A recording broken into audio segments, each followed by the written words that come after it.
Let's watch the Becoming Legend Part 2, Shaping the Magic, the second Destiny 2 ViDoc. I'm so excited and I can't wait to watch this together, so let's check her out. This team and Bungie in general is all about collaboration. Testers, designers, effects artists, animation, all these sources of input from everywhere coming together, and like that was magic for me. Aww. Magic.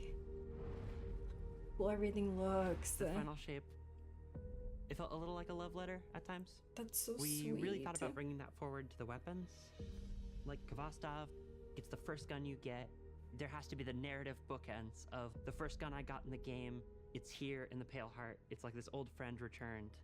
How do you make this thing really good and really powerful without making it not what it is? And that was really challenging. What we ended up deciding on is it is about your skill. Oh, it's all in the wrist. A little like it's gonna bounce several times down this line of guys. You're just really good at bouncing this bullet. It's fate almost. This thing's dope. Oh, yeah. And Oh, we that's so pepper in the cool. number 7 in as many places as we could. So it bounces 7 times. It's got a bunch of 7s in its stat. That's so cool. It looks like they You put get a lot of 7 thought into bouncy that. bullets when you pick up an orb of power. Bungie has a long legacy of loving the number 7, Aw. and this felt like the right place for it. Cade! It has this iconic hand cannon that in a lot of ways has become a symbol.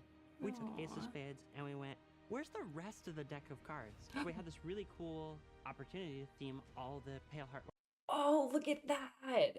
That's so neat. weapons after different suits. It has this two-tone feel to it. The opposite side of the gun is the inverse of that idea. They Oh, look neat. freaking It's like half and awesome. half. That's so cool. Ooh, I love this one. The look of that. I love. The opposite side of the gun is the inverse of that idea. They look freaking awesome. It also has like these fantasies of characters that have influenced Cade. These guns Aw. are part of his past. We wanted something that you can't do with any of your other weapons, and we came up with no hesitation. It shoots these harmonic bullets that if you're targeting an enemy, it'll hurt them and burn them, but if you're shooting an ally, it'll heal them. I love this thing. Oh, That's so neat. We had to build a lot of the language, and with the new cool little Guardian health bars, you can see that. The healing effect on it is very strong. For a while, we were calling it the Just Don't Die gun. It has its own little Wait, I want to be the healer. energy bar, like the glaive does, and that energy bar is charged by any damage whatsoever. It's like, we know what we did. Oh, here we Since we are go. returning to the Traveler, we wanted to focus on bringing new supers to the light subclasses. For Song of Flame, we wanted to plus up Radiance from Destiny 1 and have it be combat focused. If you remember, Radiance from D1 has fire wings. We kind of ate that visual space with Dawnblade, where you've got these like awesome flame wings. In a split second, if a player sees a character solar with wings, they're going to see that it's Dawnblade. We had to come up with something different. Zach, our VFX artist, came up with the idea of this halo around you, like a medieval painting. It's giving Zenyatta. It's so cool looking. Oh. Twilight Arsenal is a one-off super that also creates these axes. Coming up with visuals for that axe, it was an interesting challenge. How do we want to root this in Destiny? We took a lot of inspiration from Titan's shield. What would it feel like if the axe was the shield broken up? And when you look at it side by side, you can definitely see that. That is really cool. I feel like they put a lot of thought into a lot of the details and the origins of why they put things in this game, and it makes everything feel so full circle. Connection between the two. Storm's Edge. We wanted to call back to Arcblade in Destiny 1, throwing the dagger and zipping over there, blowing up stuff. Forgot about How long do you them. have in the super? Initially, you had a long time. Yeah, 24 seconds. We did not earn any friends in those playtests. no, the people first were pretty day. mad. But we toned it down, and now you only have 12 seconds, and it's a lot more reasonable. We found a problem where when I grapple and then you cast Blink Dagger out of it, I fall to the floor. right? Whereas if I'm in midair and I blink dagger, I should be held in midair, right? And it sucks. So I want to fix it. It's the things like the camera shake, the way the rumble spikes and then falls back off. We need all of our abilities to feel awesome. We want to make it so that the controller melts away. You stop thinking about what do I have to do, and instead you just inhabit your character and you don't have to think about it. The game just plays.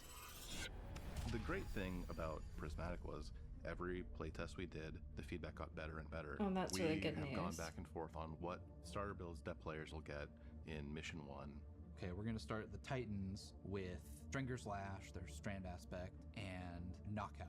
One of the notes we got is players just weren't understanding how those two things comboed in a loop. Well, we're going to drop Stringer's Lash, and instead we're going to put in Diamond Lance. Now, any ability kill is making your Diamond Lance.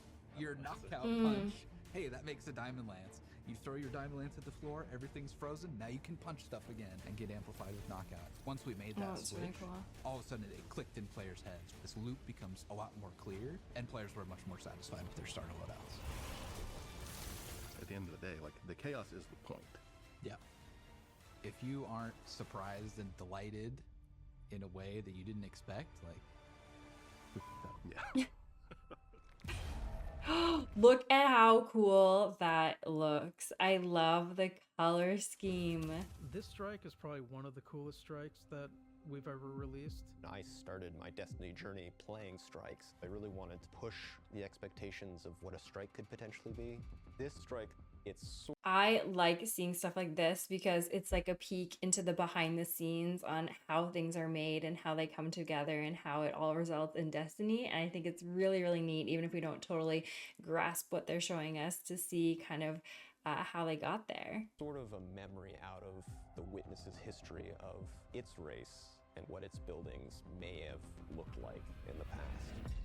A lot of the inspiration Cool. comes Look from at this. 30s pulp novels, adventure flicks. Oh, hands in the uncovering ceiling, I see them. ancient, hidden cities that have not seen a living soul in eons. I love that. I love spooky, creepy, And then scary. subsequently destroying those cities moments later. Oh, look at the floor. Imagine you're in a narrow hallway. You need to escape it. Lava is descending. Ah, Obstacle is coming out of the Oh, it's giving walls. obstacle You make a course. slide towards the closing door, and you're dead. The door just closed right in front of your face. So That happens a lot. I have 7 Gilded Conqueror titles. go I off. want this Tell strike him. to be the hardest strike we ever made. I want people to scream and cry over this strike That's so funny. and just say, how do I complete this strike on Grandmaster difficulty? And I'll be like, yes. Oh, I'm excited. That's kind of one Oh, of the fun another parts about behind the making a scenes strike. view. There's so much fun. Oh, that's so neat. This is so cool. So you can see what it looked like and then how we see it. Oh, that's so Freedom neat. and creativity to do wild things, and then testing that. It's just a lot of fun, that back and forth. Oh, We have a very tight relationship with Test as designers, and I couldn't do anything I do gameplay-wise without Test there at my side. But as soon as I can get fresh eyes on it, I think that's where it really comes in. We ran a lot of play tests, and every time I would invite people, I'm like, this is final play test, but it's never final. We just can't stop. It's really not just one department creating something special. When you see all those things combined in the iteration and the back and forth, and when you get to this end result where it just feels like it couldn't be any other way, we hit on something amazing here. I can't wait. I love seeing new scenery.